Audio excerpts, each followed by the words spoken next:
When we look at the trajectory of influential and successful people like Carl Jung, Sigmund Freud, Albert Einstein, Nelson Mandela, and many other historical figures, it is common to feel a sense of inadequacy. Their lives seem filled with great achievements, remarkable accomplishments, and an unquestionable sense of purpose, while ours may sometimes appear small and devoid of impact. What we rarely realize is that the value of a life is not confined to grand achievements or global recognition. Meaning is not measured in trophies or statues, but in the small daily choices, the invisible battles we fight within ourselves, and the unwavering commitment to personal growth. Just like those we admire, we also have the ability to create a life with purpose. But this journey will never be a mere copy. It is sculpted by the shadows we face, the failures we transform into lessons, and the times when, despite fear, we choose to move forward. Carl Jung dedicated much of his work to the search for meaning and self-knowledge. To him, the purpose of life was not tied to external achievements, but to the authenticity of being and the way we choose to act in the world.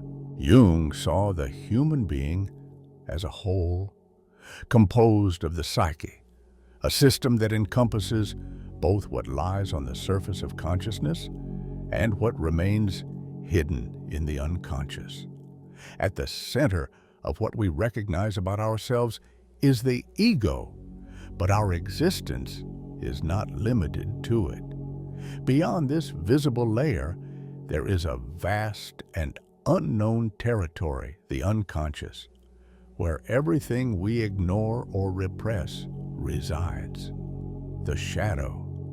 And it is precisely in this depth that the key to understanding the purpose of our existence lies. After all, purpose is not something generic or predetermined.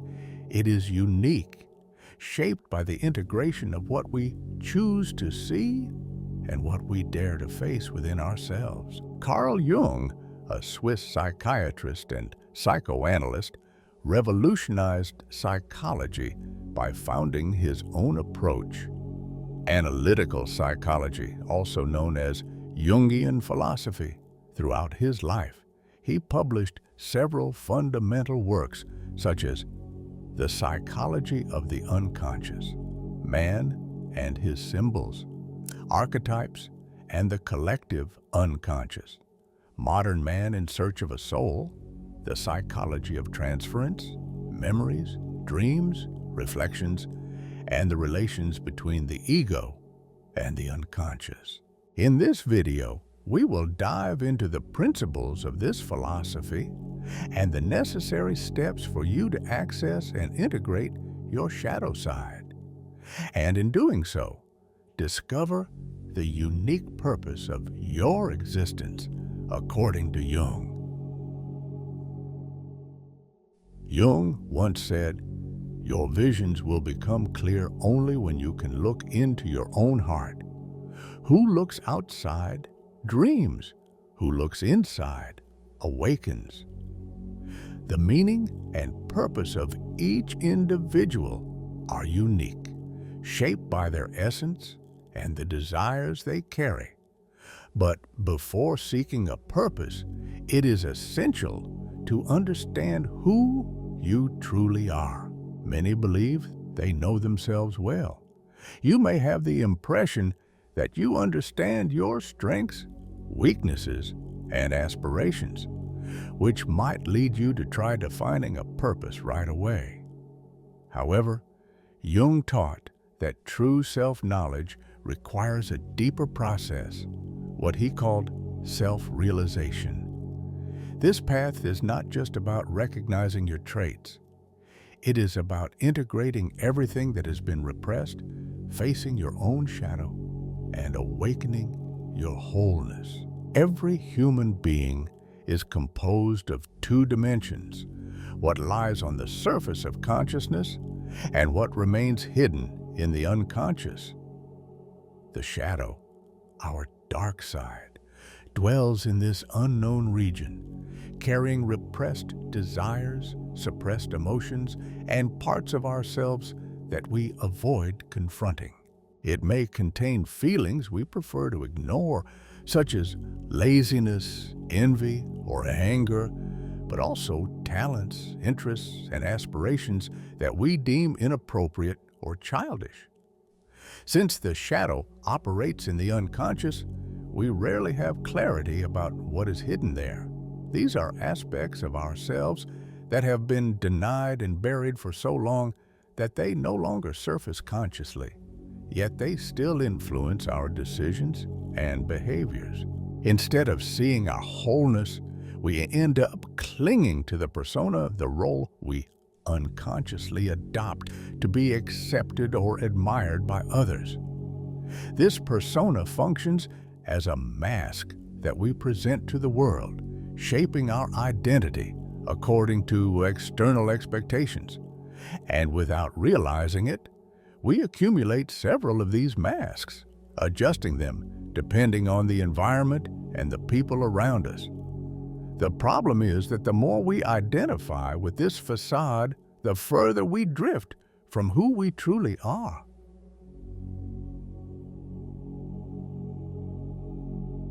Reconnecting with your shadow requires intentional and courageous effort.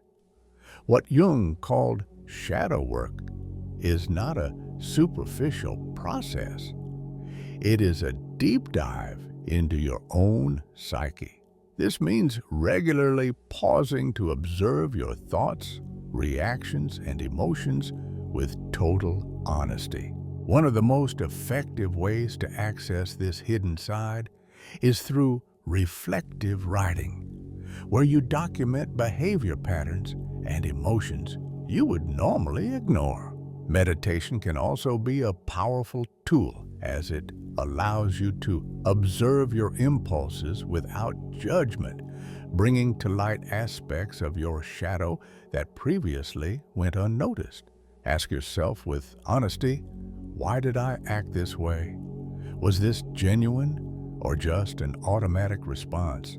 If it was authentic, what does it reveal about me? If it wasn't, what am I trying to hide? What was my first impulse in this situation? And if the roles were reversed, how would I feel? Treat this process as an internal interrogation, as rigorous as you would conduct with someone else.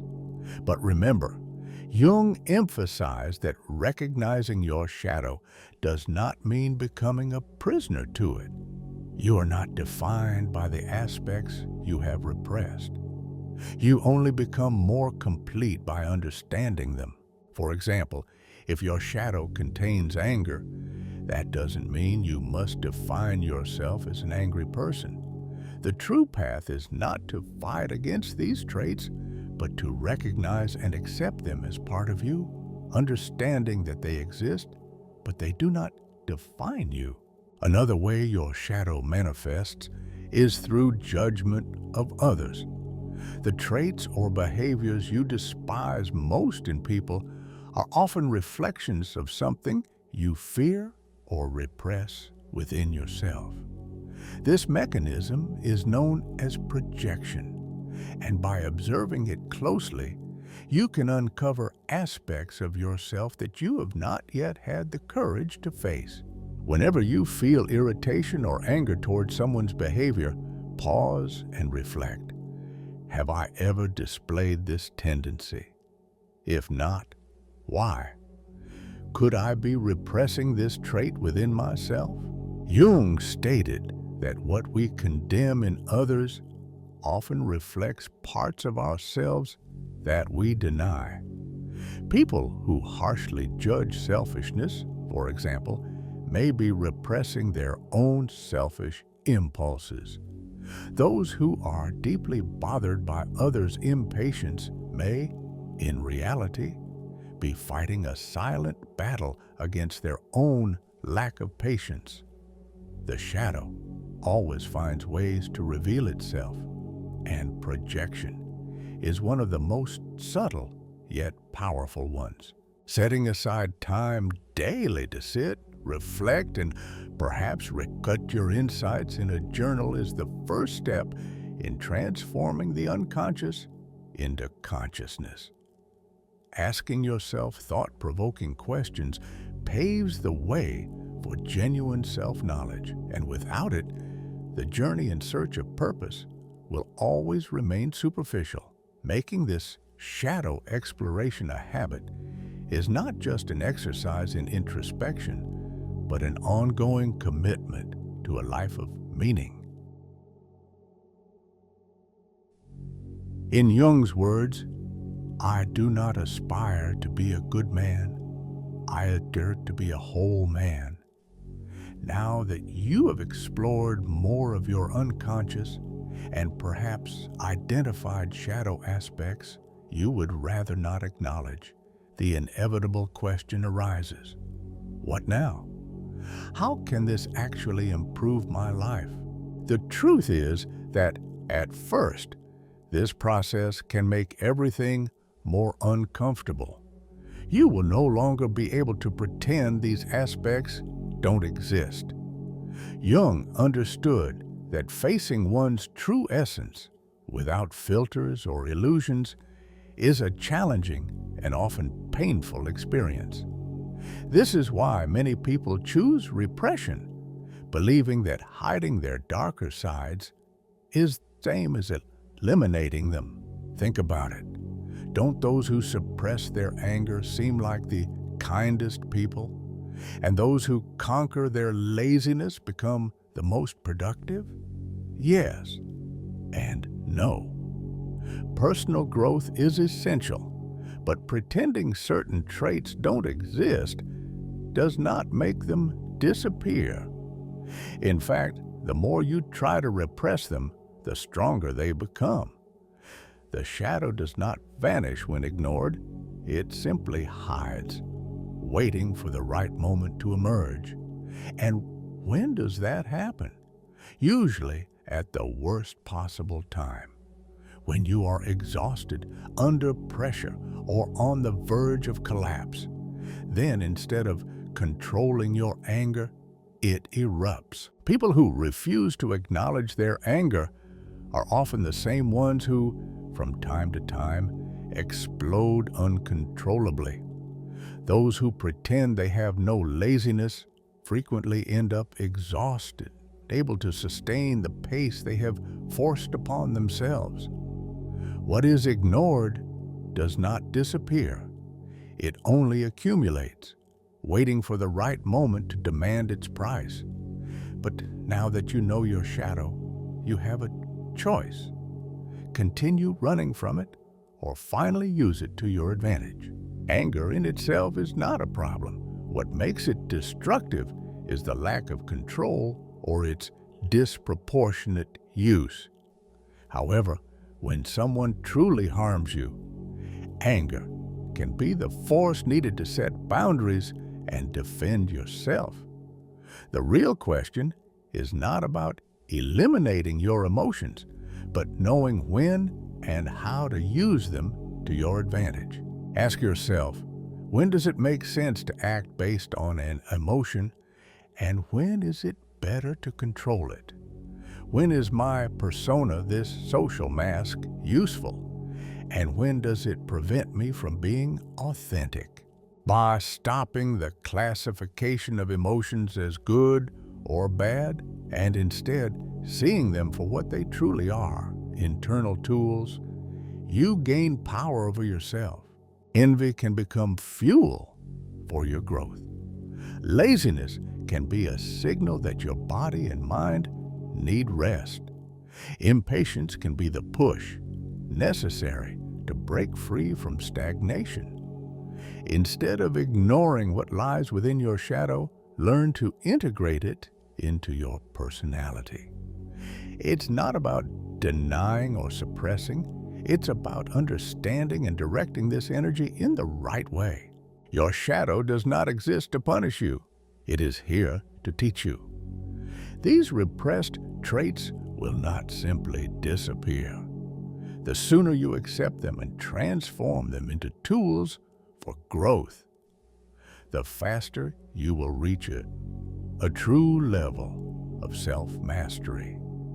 True purpose is not found outside, but within you.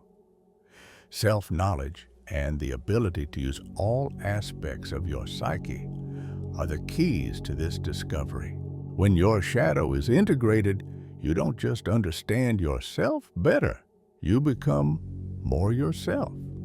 Fragmentation gives way to wholeness. You become more balanced, authentic, and aware of your strengths and weaknesses. And when you learn to use your shadow to your advantage, something powerful happens. Clarity emerges. You begin to see with precision what you truly want and need in life. Self-improvement never ends. There will always be something to refine, a new limit to surpass, a hidden aspect to integrate. Each step on this journey adds more meaning to your existence. According to Jung, you are what you do, not what you say you'll do. Self-knowledge without action is just theory.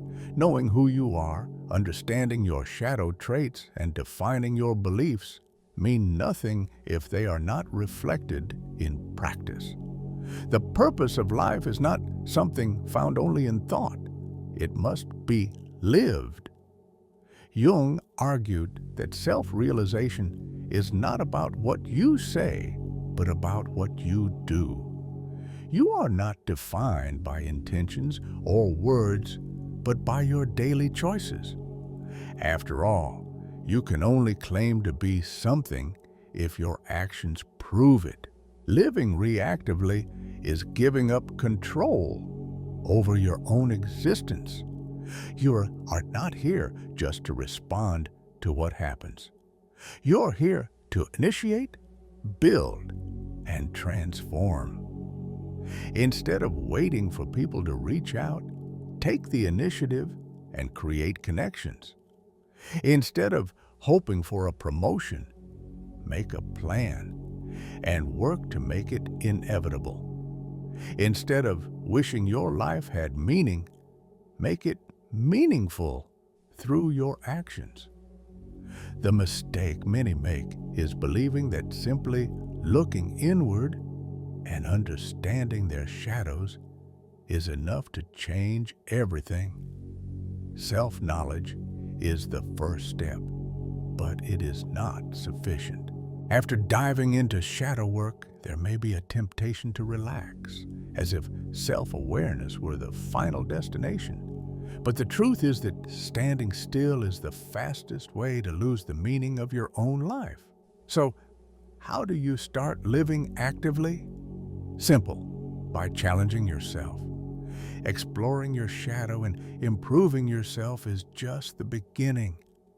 The next step is to go beyond, to take those extra steps that few are willing to take, to test your limits. Question yourself constantly.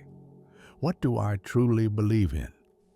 What are my spiritual or philosophical beliefs? What are my moral principles and non-negotiable values?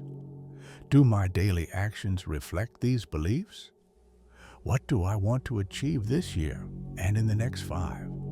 How do I want to impact the world? What do I expect from the people around me? You can write about these questions or meditate on them. The answers provide clear clues about the kind of actions you should take. Let's say you want to become an author and publish a book. Many people have this desire, but few actually take steps to make it a reality. They wait for inspiration, the perfect moment, a calmer phase in life, and without realizing it, they continue living reactively, believing that when everything aligns, the book will simply happen. But that's not how it works. What separates someone who merely dreams of being an author from someone who actually becomes one? A committed writer doesn't wait for inspiration to strike. He writes every day, whether he feels like it or not. He creates a process, sets schedules, and treats writing as a craft, not as a whim. When he encounters writer's block, he doesn't give up. He looks for solutions, experiments with new approaches, and learns from other writers. He doesn't finish a story because he's motivated. He finishes it because he has discipline. And after that, he doesn't sit around waiting for recognition to fall from the sky. He takes action. He researches publishers, connects with literary agents, and learns about the market. Not everyone finds meaning in career goals. Some life visions are more abstract, deeper than just a professional objective. Maybe your purpose is to positively influence future generations. But purpose without action is just an illusion. So, how do you turn this intention into something real? By creating impact as a parent or teacher, by founding an NGO focused on young people, by working as a mentor, advisor, or even in politics. Among many other possibilities, it is up to you to decide how you want to achieve this goal and what actions are necessary. Every time you question your values and beliefs, you must determine how to work toward them and what steps to take. Yes, it is possible to survive by living reactively, but surviving is not the same as truly living. An existence without direction, where you merely respond to what happens, may keep you safe, but it will never bring true meaning. Meaning requires action. Jung once said, "Where your fear is, there is your task." Many people don't live reactively simply out of laziness, and often not even due to a lack of motivation. The real obstacle is fear. Taking action means taking risks, and a risk is frightening. If you have an idea for a book, you must accept the possibility of being disappointed with your own writing in order to turn it into something real. If you've already written the book, you must be prepared to face multiple rejections if you want to see it published. Every action you take carries the possibility of failure. You need courage to be active. Courage is not the absence of fear. It is the decision to act despite it. Fear should not be avoided. If you ignore it, it does not disappear. It simply hides in your shadow, gaining more control over your life. What is not faced rules you. The solution is not to run away, but to recognize it. When you feel the need to act, but find yourself paralyzed, ask yourself, what could actually go wrong? If that happens, how can I handle the situation? Fear can be controlled with preparation, but don't mistake that for overthinking or anxiety. Focus on probable scenarios, not catastrophic fantasies. If you want to publish a book, prepare for reality. Receiving multiple rejections from literary agents, possibly not finding anyone interested in representing you. Getting an unexpected opportunity with the right agent.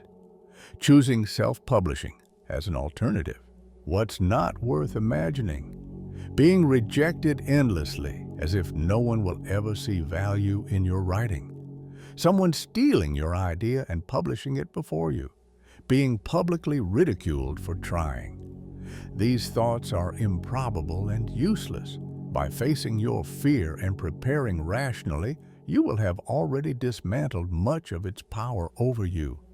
Fear may never completely disappear. It will always be there, whispering doubts and suggesting retreat. But once you've done everything within your control to minimize it, there comes a point where only one option remains: dive in head first. Courage doesn't mean eliminating fear. It means confronting it directly. No one who has built something meaningful did so by running from what scared them. On the contrary, they moved exactly in the direction of fear. As Jung stated, "Where your fear is, there is your next task." What you fear most often points directly to what matters most. Discovering your fears is discovering the path that can bring true meaning to your life. The journey will not be linear. You will face victories and failures, joys and disappointments, and that is exactly what makes your life unique, the sum of your failures and achievements.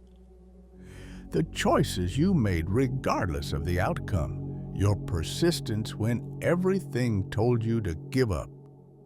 Because it is in this effort that purpose reveals itself. And above all, appreciate what is good in your life. It doesn't matter how big or small your achievements are. What matters is that you moved forward. Whether it's a small victory or a major milestone, be proud. If something worked out, be grateful. Because at the end of the day, the purpose of life is not in what you have, but in who you become. And as long as you continue striving to be your best self, your life will always have meaning. Jung once said, "Even a happy life cannot be without a measure of darkness," and the word happy would lose its meaning if it were not balanced by sadness. Think about it. You know yourself. You constantly seek self-improvement. You take action. You take risks. Does that guarantee a perfect life? No. No one has a perfect life. In fact, the most impactful people in the world are often those who have faced the greatest adversities. And that is no coincidence. They are the ones who take the most risks. They do not allow themselves to be paralyzed by hardship. They move forward no matter what happens. Suffering is not a detour. It is part of the journey. Accepting life's difficulties, failures, and disappointments is not pessimism. It is maturity. The meaning of life depends on this. A life filled only with triumphs and joy would have no depth, because happiness only has real value when you have known pain. There is no victory without the possibility of defeat. There is no light without darkness. This means that when something bad happens, do not see it as the end. Mistakes and misfortunes are not obstacles. They are opportunities for growth. Every negative experience carries a lesson within it. Your reaction to these moments teaches you more about who you truly are than any solitary reflection ever could. Difficulties are essential for your self-discovery and shadow work. No one understands the importance of pragmatism without first suffering the consequences of lacking it. No one discovers their resilience without first being tested by circumstances that demand strength. Imagine that your novel is rejected by every publisher you sent it to, or that you quit a stable job to study something new only to fail. Yes, it may be painful, but now you see the world with more depth. Now you have more context to appreciate future opportunities. And above all, you have learned something. But does that truly bring more meaning to your life? According to Jung, The meaning of life is not in reaching a final goal, but in the process of getting there. It is not the publication of a book that makes your existence meaningful, nor success in a political career. Meaning arises from the actions taken, the struggles faced, and the personal transformation along the way.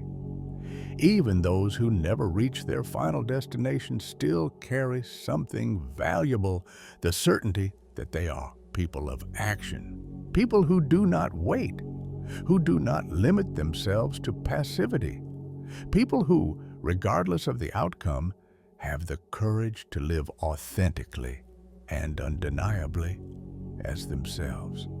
And that, in itself, is what truly matters. The process of giving meaning to your life never ends. You must keep going, exploring who you truly are, setting new challenges, taking action despite fear,